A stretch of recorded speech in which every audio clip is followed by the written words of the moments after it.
வாழ்க வளமுடன். நம் உறவுகள் அனைவருக்கும் என் பண்பான வணக்கங்கள். நான் திவாகர் பேசுகிறேன். நான் இன்று பேச போகும் தலைப்பு அண்ணலும் நோக்கினால் அவளை நோக்கினால் பற்றி பார்ப்போம். கம்பராமாயணத்தில் மிதுலை காட்சி படத்தில் இந்த நிகழ்வு உள்ளது. தனது யாகத்தை வெற்றிகரமாக முடித்துவிட்டு சுயம்பரம் நடக்கும் இடத்தில் மிதிலை நகரத்தில் விஸ்வாமித்திரர் ராமர் லக்ஷ்மணரை அழைத்து கொண்டு சென்றார். அப்பொழுது அவ்வீதியில் ராமர் சீதையும் ஒருவரை ஒருவர் பார்த்து கொண்டிருந்தனர். ஏனென்றால் போன பிறவியில் பெருமாளாக அவதாரம் உள்ளவர் ராமர், லக்ஷ்மியாக அவதாரம் உள்ளவர்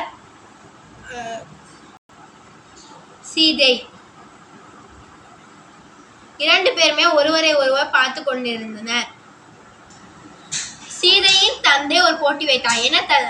என்ன போட்டி என்றால், ஒரு வில்லு உள்ளது, அந்த வில்லை தூக்கி அந்த வில்லை உடைக்க வேண்டும் என்று கூறுகிறார். பல பேர் வந்து வில்லை தூக்க முயற்சித்தனர். ஆனால் வீணாகிவிட்டது. ராமர் இறுதியாக வருகிறார். அப்பொழுது சீதை நினைக்கிறார், இவராகத்தான் இருப்பாரோ என்று நினைக்கிறார். ராமர் ஒரு பயத்திலே அதை எடுத்து அதை உடைக்கிறார். உடனே சீதையும் ராமனும் ஒருவரை பார்த்து கொண்டனர். ராமர் வெற்றி பெற்றார்.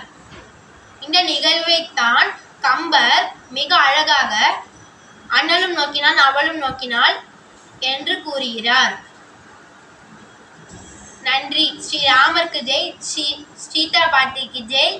எனக்கு வாய்ப்பளித்த அனைத்து நடுவர்களுக்கும் நன்றி.